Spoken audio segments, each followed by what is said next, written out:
जय श्री कृष्ण। पंचतंत्र कथा के सत्र में आप सभी का बहुत बहुत स्वागत है। तो चलिए बच्चों, सबसे पहले करते हैं मंगलाचरण। मुझे फॉलो करते हुए आप रिपीट करेंगे। ओम नारायणं पद्मभवं वसिष्ठं पद्मभवं वसिष्ठं शक्तिं च तत्पुत्रपराशरं च व्यासं शुकं गौडपदं महन्तं गोविन्दयोगीन्द्रमथस्य शिष्यं श्रीशङ्कराचार्यमथस्य पद्मपादं च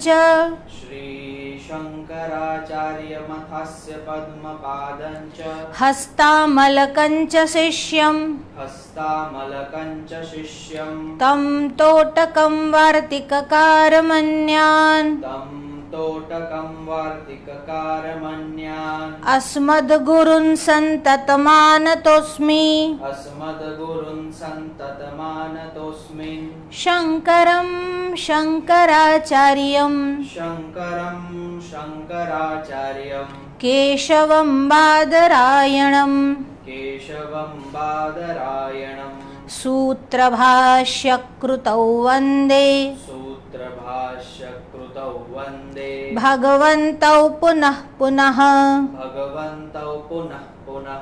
श्रुतिस्मृतिपुराणानाम्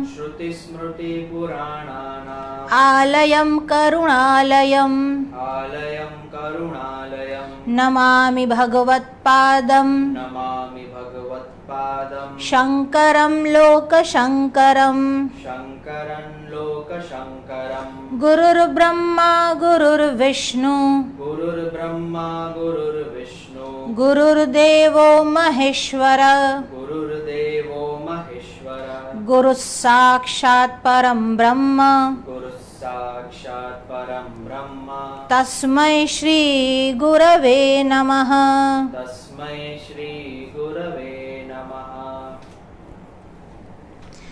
तो आइए आप सभी का फिर से एक बार स्वागत करते हैं पंचतंत्र की कथा में।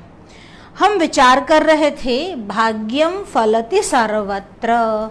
यह जो भाग्य है, यह जो नसीब है, यह जो डेस्टिनी है, वह हर जगह पर वही जो है फल देती है, वही हर जगह पर सफल होती है।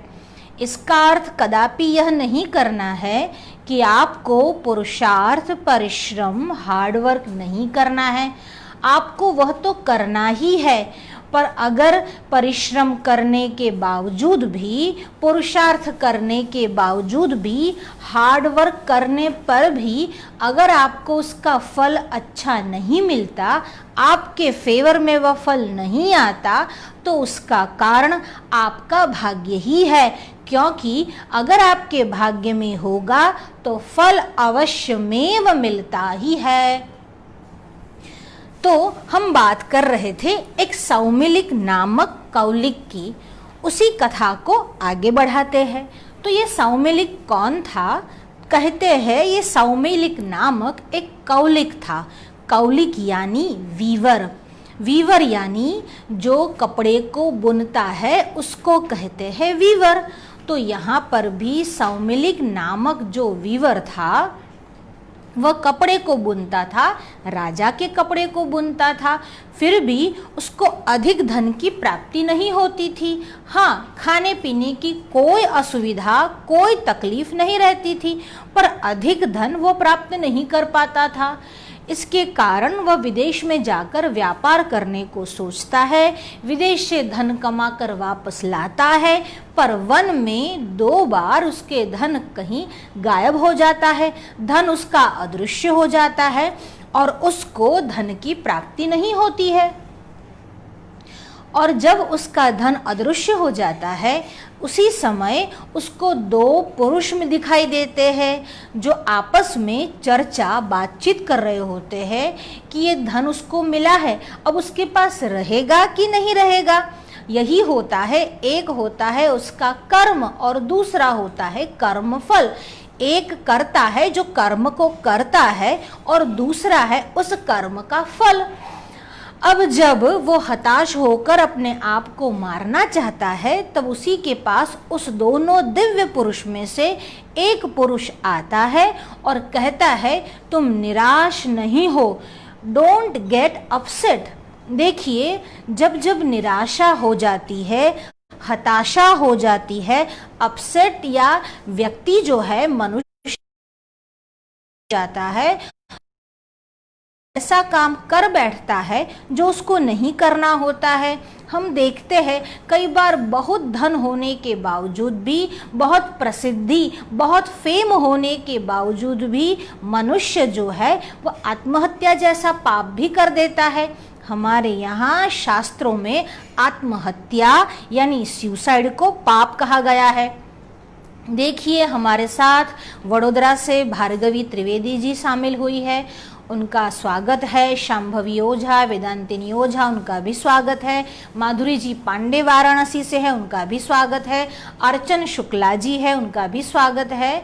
और हमारे साथ कनु भाई सोनी थराद से जुड़े हुए हैं, उनका भी स्वागत है। बांग्लादेश से हमारे एक और बंधु रेयन चक्रवर्ती जी भी उपस्थित है, उनका भी स्वागत है। कौशल्या राजपुरोहित है, उनका भी स्वागत करते हैं। तो कहते हैं भाग्य से अधिक किसी को कुछ नहीं मिलता, इसीलिए भाग्य पर विश्वास करके उसमें ईश्वर की इच्छा समझकर जो भी सुख और दुख आए उसको केवल फेस करना है, उसको आपको उसमें से बाहर निकालना है। उस समय हिम्मत नहीं छोड़नी है, धैर्य रखना है।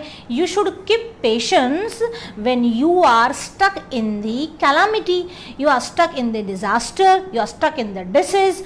आप कहीं पर भी कहीं पर फंस जाओ, कुछ भी आपत्ति या मुसीबत आ जाए, उस समय धैर्य नहीं हारना है, आपको पेशेंस रखना है। तो यहाँ पर जब सौमिलिक आत्महत्या करने जा रहा था, उसको उस दिव्य पुरुष में से एक पुरुष ने रोका और रोक कर कहा तुम ऐसा मत करो, एक काम करो, तुम वापस अपने घर चले जाओ और जितना तुमको मिलता है उससे ही तुम प्रसन्न हो। सौमिलिक ये नहीं चाहता था। सौमिलिक चाहता था मैं इतना परिश्रम करता हूँ तो मुझे धन तो चाहिए ही चाहिए, बिना धन के कुछ अच्छा नहीं होगा।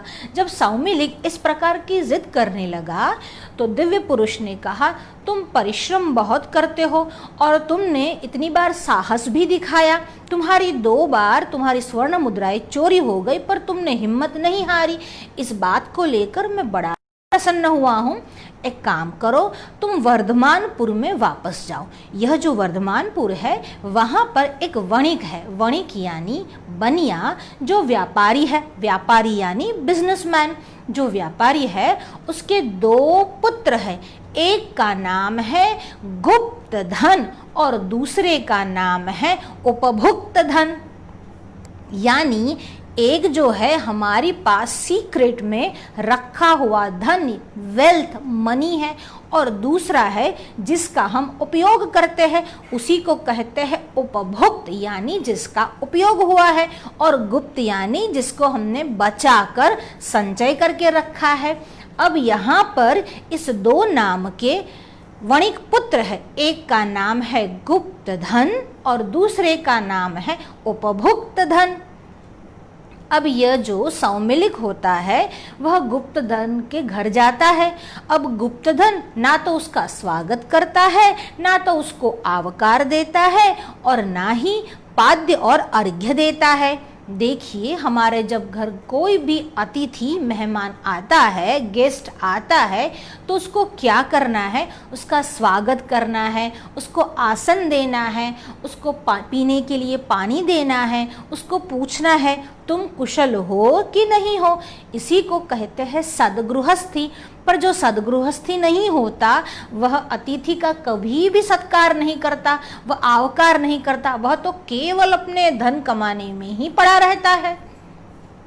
तो कहते हैं ये जो गुप्त धन था उसने भी ना तो सौमिलिक का आदर किया, ना सत्कार किया, और ना ही उसको बैठने के लिए आसन तक दिया।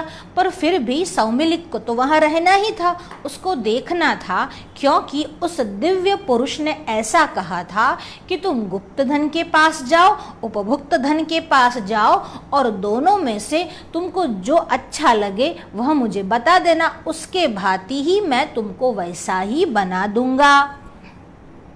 अब गुप्त धन के वहां उसको आवभगत न हुई, ना तो सत्कार हुआ, ना उसका किसी ने वेलकम किया, पर फिर भी वो तो वहां पर जाकर रुक गया और वहीं ठहर गया। अब घर पर आए अतिथि को कोई धक्का मारकर तो बाहर नहीं निकाल सकता। ये तो उस जमाने की बात है जब अनचाहा अतिथि भी घर पर आ जाए तो उसको बाहर नहीं निकाल सकते थे। और आज की परिस्थिति ऐसी है, फोन कर कर चाह कर अपने सगा संबंधी, अपने जान पहचान वाले आए तो भी मन में यही बात रहती है कि कब जाए कब जाए कब जाए, क्योंकि आजकल लोगों को अपनी स्वतंत्रता में किसी भी प्रकार का ऑब्स्टेकल नहीं चाहिए। अपनी जो लाइफस्टाइल है उसको किसी को कुछ नहीं बदलना है। इसीलिए ना तो अतिथि की सेवा रही, ना तो गुरुजनों की सेवा रही। पर गुप्त धन कम से कम ये बात को सोचकर कि अतिथि को धक्के मारकर बाहर तो नहीं निकाल सकते, उसको वहीं रुकवा दिया। अब ठीक है, जो अपने लिए भी खाना बना था, सत्कार वगैरह न किया, उसको अच्छे से ट्रीट नहीं किया, पर जो भी खाना बना था उसको भी खिला दिया, क्योंकि अतिथि अगर भूखा रहता है तो आपके पुण्य का फल वह ले जाता है। आप लोगों ने नचिकेता की कथा सुनी है क्या? उसमें भी नचिकेता यमराज के घर जाता है, और जब यम सदन नचिकेता पहुंचता है तब यमराज घर पर नहीं होते हैं। यमराज के घर पर न होने से, उसकी पत्नी के होने से, ये जो ब्रह्मचारी नचिकेता है वह उसके घर में अंदर नहीं जाता, उसके द्वार पर ही बैठा रहता है।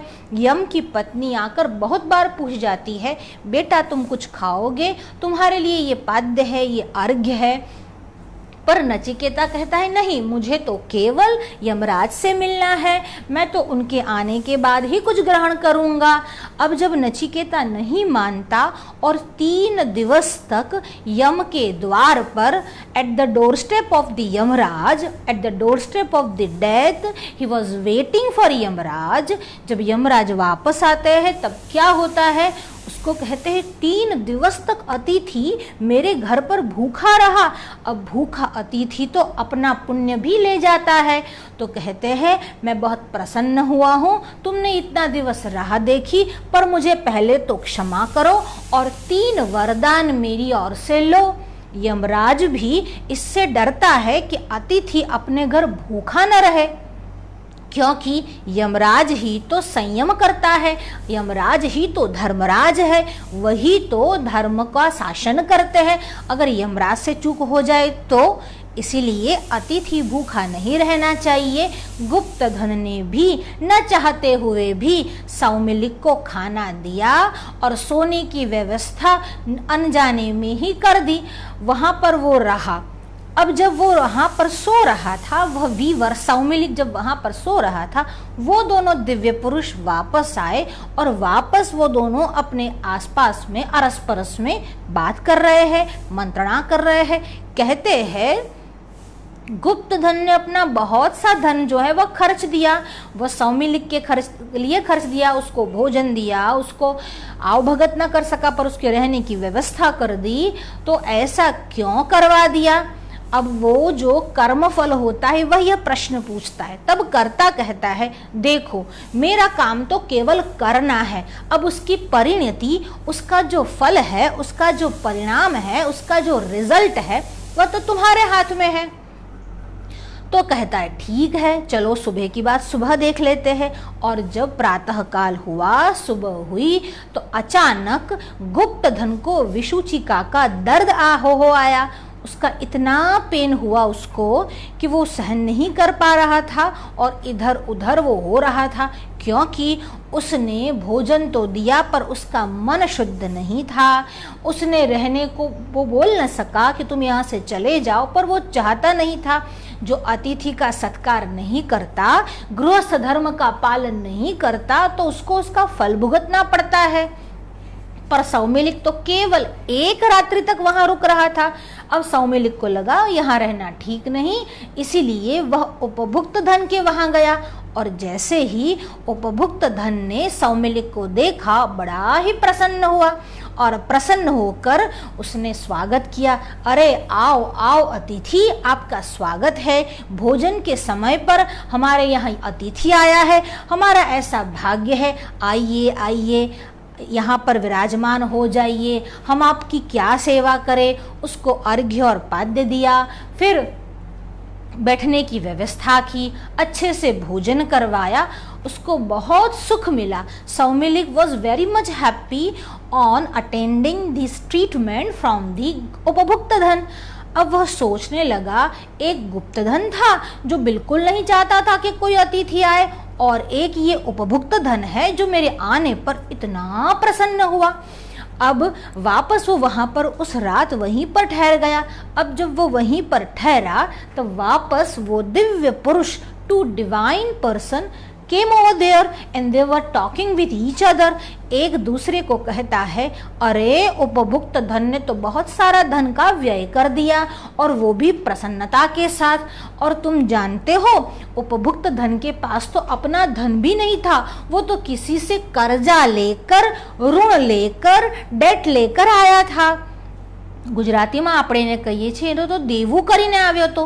એ દેવું કરીને આવેલો તો પણ અતિથि માટે આટલો બધો પ્રેમ રાખ્યો અને સત્કાર કર્યો। देखिए हमारे साथ सिरोही से नरेंद्र जी ओझा जुड़े हुए हैं, उनके बेटे और बेटी नमन, नमिता, आयुष भी जुड़े हुए हैं, उनका स्वागत करते हैं। रुता जी जानी हमारे साथ अहमदाबाद से जुड़ी हुई है, उनका भी स्वागत करते हैं। हमारे साथ विरल शाह, विस्मय शाह जुड़े हुए हैं आनंद से, उनका भी स्वागत है। भास्कर पटेल, उनका भी स्वागत है। वानप्रस्थी पूर्णजीत पुरुषोत्तम हमारे साथ जुड़े हुए हैं, उनका भी स्वागत करते हैं। बिपिन जी दवे हमारे साथ जुड़े हुए हैं, उनका भी स्वागत करते हैं। हमारे साथ बीमल जी सोनी, मनीषा जी सोनी, कृष्णा कोठारी जुड़ी हुई, उनका भी स्वागत करते हैं। पाटन से हम राज दवे जी का भी स्वागत करते हैं। तो यहाँ पर सौमिलिक जो था वह उन दोनों पुरुष की बातें जो था वह सुन रहा था। वह दोनों पुरुष आपस में यह बात कर रहे थे कि इतना सारा धन का व्यय कर दिया। तब दूसरे ने कहा, अरे व्यय किया वही काफी नहीं है, वो भी तो वो उधार लेकर आया था, उसका धन अपने पास था कहाँ जो उसने खर्च दिया। उधार लेकर भी अतिथि सत्कार किया। देखिए हमारे यहाँ लगभग 1200-1300 वर्ष पहले पंडित माघ हुए। ये जो पंडित माघ थे हमारे लिए इतने गौरव की बात है कि यह हमारे गोत्र यानी मौदगल गोत्र के थे। तो पंडित माघ इतने दानवीर थे कि हमेशा उनके द्वार पर, उनके डोर पर, उनके घर के पास बहुत सारे भिक्षुकों की, बहुत सारे याचकों की, याचक यानी बेगर्स, भिक्षुक यानी भिखारी, बेगर्स, और न केवल याचकों, ब्राह्मणों का और सन्यासियों का तांता लगा रहता, क्योंकि उनके द्वार से कोई भी खाली हाथ नहीं लौटता था। कोई भी आता वो उसको दान देकर प्रसन्न कर कर ही वापस भेजते थे। पंडित माघ गर्भ श्रीमंत थे, उनके पास बहुत सारा पैसा था, पर उनका सारा पैसा, सारा धन, ऑल द मनी सभी उन्होंने दान कर दिया, ब्राह्मणों को, याचकों को दान में दे दिया। अब स्थिति ऐसी बनी, the situation was like that, कि अब उनके पास कुछ नहीं बचा, घर में कुछ भी नहीं था। इवन घर के जो बर्तन थे, द वेसल्स, उसको भी उन्होंने दान में दे दिया था। अब क्या करें? अब उनको इतना दुख हुआ कि मेरे घर पर कोई आएगा और खाली हाथ वापस जाएगा। देखिए उनको ये दर्द नहीं था कि मेरे घर में कुछ था ही नहीं, उनको यह दर्द था कि मेरे घर कोई आएगा और वापस खाली हाथ चला जाएगा। ये बिल्कुल भी ठीक नहीं। उन्होंने एक श्लोक की रचना की और उस श्लोक को अपनी पत्नी को दिया और पत्नी से कहा तुम जाओ राजा के पास जाओ और राजा को यह श्लोक पढ़कर सुनाना। राजा अगर प्रसन्न हुए तो तुमको बहुत सारा धन देंगे, बहुत सारी स्वर्ण मुद्राएं, गोल्ड कॉइन्स देंगे। अब माघ की पत्नी वह श्लोक लेकर राजा के पास गई। राजा ने जब यह श्लोक सुना, उस समय राजा भी कैसे होते थे, विद्वानों का आदर करते थे, विद्वानों का सम्मान करते थे, सरस्वती की ज्ञान की पूजा करते थे। अब राजा को बहुत प्रसन्नता हुई, राजा ने बहुत सारा धन दिया। पर जैसे ही माघ की पत्नी वो धन लेकर पुनः अपने घर में लौट रही थी, रास्ते में ही इतने याचक मिले, इतने ब्राह्मण मिले, इतने भिक्षुक मिले कि सारा धन घर पर आते आते तो सारा धन खत्म हो चुका था, दान में दिया जा चुका था। जब वापस लौटी और माघ को मिली, माघ ने पूछा धन कहाँ है? कहा रास्ते में ही याचक मिल गए। माघ ने कहा बहुत अच्छा हुआ, उनको अपने घर तक आने की आवश्यकता ही नहीं पड़ी, रास्ते में ही उन्होंने धन प्राप्त कर लिया। पर अब तो धन नहीं है। इसी चिंता में, इसी टेंशन में माघ का स्वास्थ्य इतना बिगड़ा कि फिर कभी नहीं सुधरा और अंत में माघ ने अपने प्राण छोड़ दिए। दान नहीं दे सकता, इस दुख के कारण माघ ने अपने प्राण छोड़ दिए। और अब के जमाने में हालत कैसी है? हमारे पिताजी एक बहुत सुंदर बात कहा करते थे। तो एक थे सोमालाल और एक थी सोमी। सोमी पूछे सोम से कैसे मुख मलिन। ये सोमालाल की पत्नी का नाम था सोमी। तो एक बार सोमालाल कहीं बाहर से घर में आए तो सोमी ने देखा उनका मुख जो था, उनका फेस जो था बहुत टेंस लग रहा था, बहुत व्यथित लग रहे थे। तो सोचा सोमी पूछे सोम से कैसे मुख मलिन, कछु गांठ से गिर पड़ो के काहू को दीन। अब उस सोमी ने सोमालाल से कहा अरे तुम इतने टेंशन में क्यों हो? पहले ज़माने में पॉकेट जो थे, जेब नहीं होती थी। पहले क्या करते थे, जब पुरुष जो होते थे वह धोती पहनते थे और धोती में गांठ लगाते थे, उसी गांठ में धन, मनी, पैसे को रखते थे। अब उसने कहा सोमी पूछे सोम से कैसे मुख मलिन, कछु गांठ से गिर पड़ो। आपकी जेब से कुछ गिर गया, कुछ खो गया, बटवा गुम हो गया, आपका पर्स वॉलेट खो गया क्या? कछु गांठ से गिर पड़ो के काहू को दीन। या तो आपने किसी को दान में दे दिया, या तो फिर आपकी जेब से कुछ गिर गया है। आपके पास से धन चला जाए तभी आप दुखी हो सकते हो। धन के अभाव में ही आपको दुख आता है। आपको किसी की कुछ नहीं पड़ी, केवल पैसा अपने पास रहना चाहिए। तो कहते हैं कछु गांठ से गिर पड़ो के काहू को दीन। आपकी जेब से कुछ गिर गया है या किसी को दान में दे दिया है। अब जो सोमालाल कहता है वो क्या कहता है? कहता है नहीं गांठ से गिर पड़ो, नहीं किसी को दीन। अरे मेरी जेब से मैं ऐसा कस कसा कर धोती बांधता हूँ कि मेरी जेब से कुछ कभी गिर ही नहीं सकता। तो कहता है नहीं गांठ से गिर पड़ो, नहीं किसी को दीन।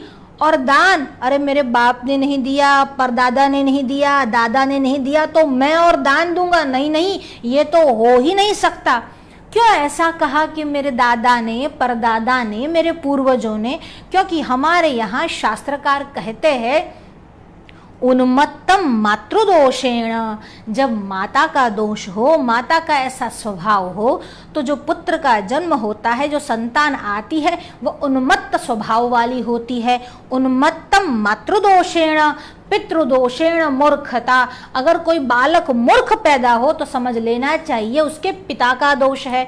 उन्मत्त है यानी दंगल करता रहता है, मस्ती करता रहता है, कुछ भी सोचता नहीं है, जवाब देने में बहुत ब्लंट है। अगर वो ब्लंट है, उद्धत है और ऐसे ही इंसेन अवस्था में घूमता रहता है, उन्मत्तम मातृदोषेण पितृदोषेण मूर्खता। मूर्ख है, अगर फुलिश है तो किसका दोष है? तो कहते हैं पितृदोषेण मूर्खता। और अदाता वंश दोषेण, पर जो वो दान नहीं देता, बहुत ही कंजूस और कृपण है, बहुत ही ग्रीडी है तो समझ लो अदाता वंश दोषेन, पूरे वंश में किसी ने दान दिया नहीं होगा, तभी ऐसा कंजूस है ये। तो यह सोमालाल भी कहता है मेरे बाप ने भी नहीं दिया, दादा ने भी नहीं दिया, परदादा ने भी नहीं दिया, तो मैं भला दान कैसे कर सकता हूं। तो कहता है नहीं गांठ से गिर पड़ो, नहीं किसी को दीन, देता देखूं और को मेरा मुख मलिन। कोई और किसी और को दान देता है तो मैं टेंशन में आ जाता हूँ, अपनी गठरी से न कुछ गया न मैंने किसी को दिया, पर कोई और देता है तो भी मेरे पेट में शुल चुभता है। कई लोगों की आदत होती है, अगर किसी को दान करता देखता है तो कहता है अरे इसमें क्या हुआ, बहुत सारी ऊपर की कमाई है, वह तो दान देगा ही। अरे ऊपर की कमाई है, नीचे की कमाई है, मेहनत की कमाई है, अपने परंपरा से धन प्राप्त है, पर देना स्वभाव में आता है, देना कमाई में नहीं होता है, देना स्वभाव में आता है। माघ ने प्राण खो दिए पर दान देना नहीं छोड़ा। तो वैसे ही ये जो हम बात कर रहे थे पंचतंत्र की कथा की, हम वापस आपको उस पंचतंत्र की कथा में ले चलते हैं और कहते हैं कि वह जो सौमिलिक था वह उपभुक्त धन के पास आया, उसकी बहुत सुंदर से आवभगत हुई, स्वागत सत्कार हुआ। उसके पास धन न था तो वो कर्जा लेकर भी उसने स्वागत किया था, ऐसा उस उपभुक्त धन का स्वभाव था। अब जब ये सब सोचता है तो सौमिलिक के मन में भी विचार आता है, इन दोनों में श्रेष्ठ कौन है? जिसने धन को बचा कर रखा वो श्रेष्ठ है कि जिसने धन को खर्चा वह श्रेष्ठ है।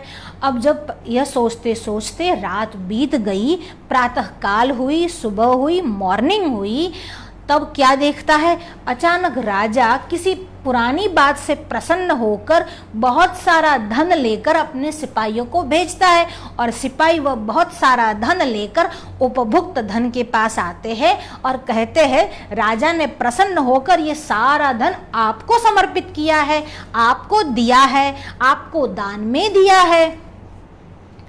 अब उस सौमिलिक के मन में विचार आया, जो दान देता है वही धन को पाता है।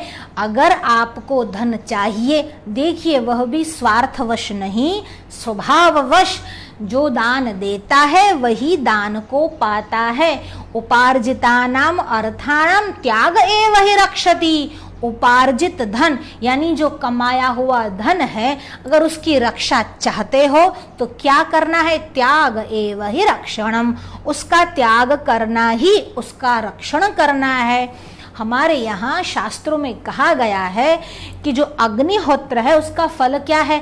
अग्निहोत्र फला वेदा। जो अग्निहोत्र करता है उसको वेद का ज्ञान स्वतः प्राप्त हो जाता है। अग्निहोत्र फला वेदा। फिर कहते हैं शीलम चित्त फलम श्रुतम। शीलम, शील यानी चारित्र्य, शील यानी गुड कैरेक्टर। हमारा कैरेक्टर अगर अच्छा है, हमारा चारित्र्य अगर अच्छा है, शील यानी चारित्र्य, अगर हमारा अच्छा चारित्र्य है तो चित्त फलम श्रुतम, तो हमारा मन भी पवित्र होता है। चारित्र्य, अच्छा चारित्र्य होने का फल यानी जो रिजल्ट है वह क्या है? तो चित्त की शुद्धि, मन की पवित्रता। वैसे ही कहते हैं रतिपुत्र फलादारा। अपनी पत्नी के साथ सुख भोगने का जो फल है वह संतति है, वह पुत्र का जन्म है। केवल फल भोग करते रहे पर पुत्र रत्न प्राप्त नहीं हुआ। पुत्र यानी यहाँ संतान के विषय में लेना है। अगर संतान प्राप्त नहीं होगा तो वह सुख का भी कोई फल नहीं है। और वैसे ही दत्त भुक्तम फलम धनम, और वैसे ही धन का जो फल है वह क्या है? दत्त भुक्तम, या तो किसी को दान में दो या स्वयं भोगो। जो न तो दान करता है और ना ही स्वयं भोगता है उसका क्या होता है? तो कहते हैं या तो अग्नि उसका धन समाप्त कर जाता है, या तो राजा उसके वहां पर, देखिए बहुत धन इकट्ठा कर करके रखते, फिर क्या होता है? फिर इनकम टैक्स की रेड पड़ती है और फिर जितना भी धन संग्रहित किया होता है वह सब लेकर चला जाता है। धन की पवित्रता उसके बहने में ही है, धन की पवित्रता उसके खर्च में ही है। दान देना ही धन का सदुपयोग है। जो न तो दान देता है और ना ही अपने लिए उस धन को भुगतता है, उस धन की तृतीयो गति ही, तीसरी गति होती है, मतलब वह धन जो है वह नष्ट होना होता है। कई लोगों को ऐसा लगता है कि हमने बैंक में धन रख दिया, हमने जमीन में धन गाड़ दिया। अगर बैंक में रखा हुआ और जमीन में गाड़ा हुआ धन पर आप यह सोचते हो कि हम धनवान हो गए, तो जमीन में गाड़े हुए हमारे धन से तो और कोई धनवान क्यों नहीं होगा, क्योंकि वह जमीन में गड़ा हुआ धन ना हम खर्च कर सकते हैं ना वो खर्च कर सकता है। अब नहीं खर्च करने से, केवल जमीन में गाड़ देने से, बैंक में जमा कर देने से आपका धन आपका हो जाएगा, तो वो धन तो किसी और का भी है।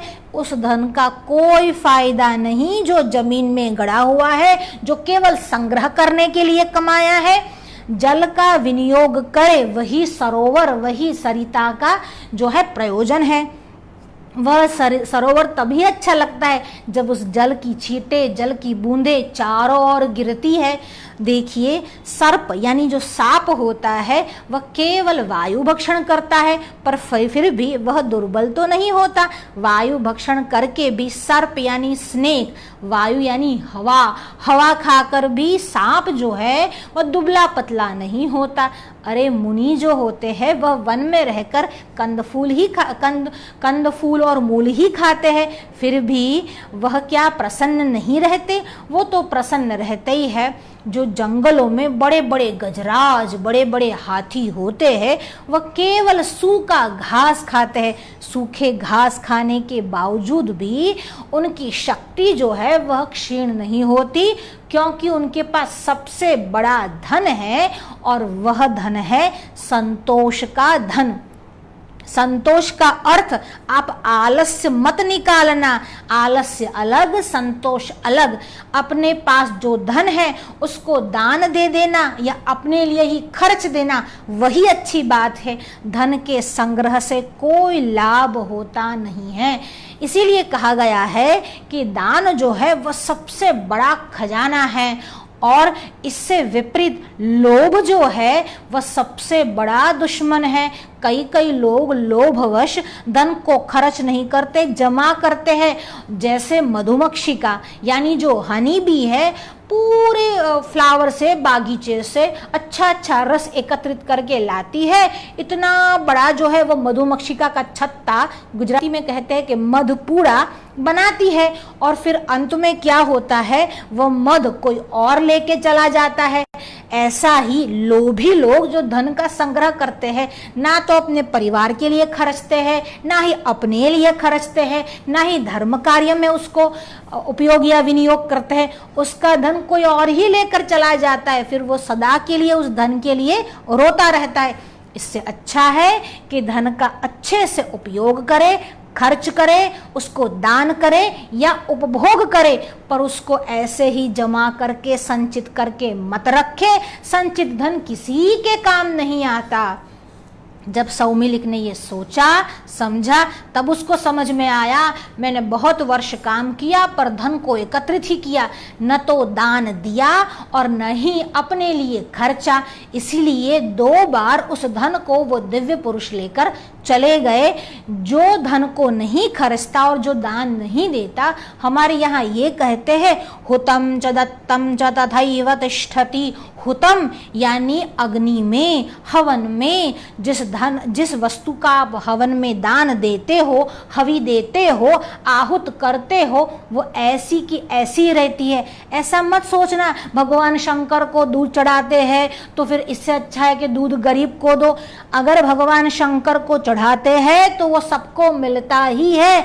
जब राजा को टैक्स देते हैं, तो जब राज कार्य, राष्ट्र के लिए कोई कार्य करना होता है, उस कार्य में उसका विनियोग उपयोग होता ही है। ये तो विश्वनाथ है। भगवान शंकर को चढ़ाया हुआ दूध कभी व्यर्थ नहीं जाता, सबको मिलता ही है। पर जिसको दान का गणित नहीं पता, वो ऐसी फालतू बात करते रहते हैं।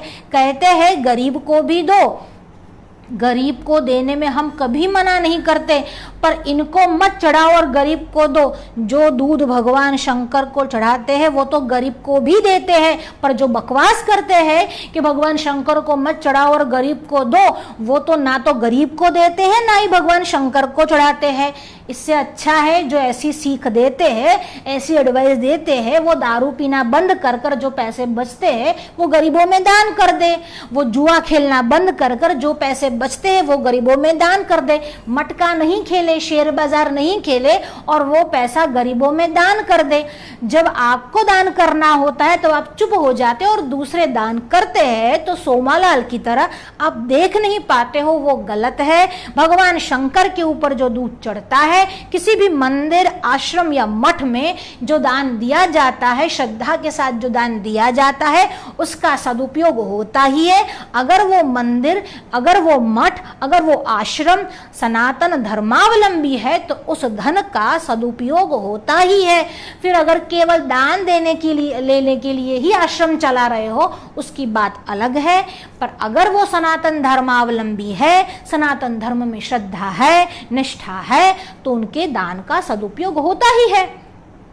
अब सौमिलिक के मन में आया, दान देकर ही या भोग कर ही धन कमाया जा सकता है, संचय करके नहीं। वो दिव्य पुरुष के पास गया और कहने लगा, आप मुझे उपभुक्त धन जैसा बनाए, मेरे पास धन हो न हो, पर जो मेरे यहाँ याचक आए, अतिथि आए, वो मेरे घर से कभी भूखा नहीं लौटे। और वही धन की धनता है, उसी में धन का साफल्य है। और उस दिव्य पुरुष ने सौमिलिक को धनवान बनाया, पर उसका धन अभी गरीबों के लिए था, अतिथियों के लिए था, ब्राह्मणों के लिए था, वेद पाठियों के लिए था। एक होता है दान, एक होती है सहाय और एक होती है दया।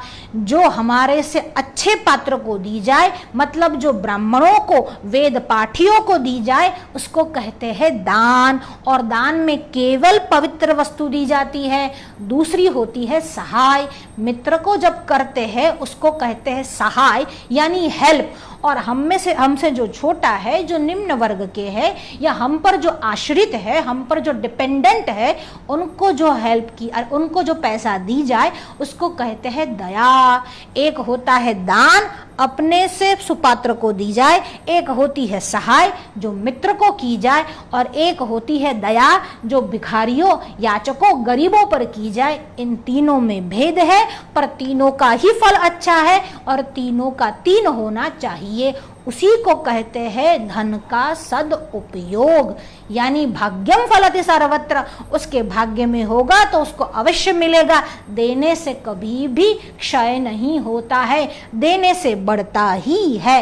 हुतम च दत्तम च तथैव तिष्ठति। हवि में दिया हुआ और दान में दिया हुआ यथावत रहता है। हमारे साथ जितेंद्र जी दवे जुड़े हुए, स्वागत है, धन्यवाद है। हिमांशु ओझा का धन्यवाद करते हैं, कुशाग्र जी ओझा, मुग्धा ओझा का धन्यवाद है, श्रवण ओझा का धन्यवाद है, मिलन पंचाल जी का भी धन्यवाद करते हैं, मनु महाराज का भी स्वागत है, सत्येंद्र कुमार गहलोत हमारे साथ जुड़े हुए थे, उनका भी स्वागत धन्यवाद है। हमारे साथ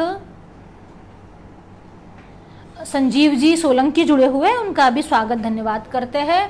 हमारे साथ है माया त्रिवेदी जी, उनका भी धन्यवाद करते हैं। आप सभी का भूरी भूरी धन्यवाद है हमारे साथ बने रहने के लिए, हमारा उत्साहवर्धन करने के लिए। हमारे साथ प्रथम जी पटेल भी बड़ौदा से जुड़े हुए हैं, उनका भी स्वागत धन्यवाद करते हैं। हमारे साथ कमलेश शास्त्री जी जुड़े हुए हैं, उनका भी धन्यवाद करते हैं। आप ऐसे ही हमारे साथ जुड़े रहिए, हमारा उत्साहवर्धन करते रहिए।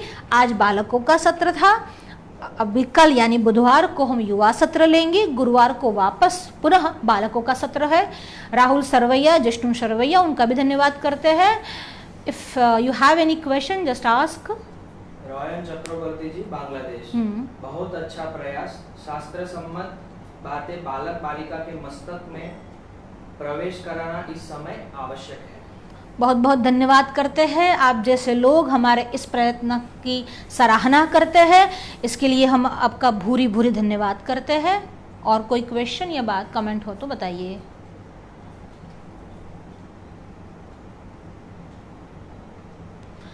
तो बहुत बहुत धन्यवाद है आप सभी का। ऐसे ही हमारे साथ बने रहिए, आपका प्रेम हमारे साथ बनाए रखिए।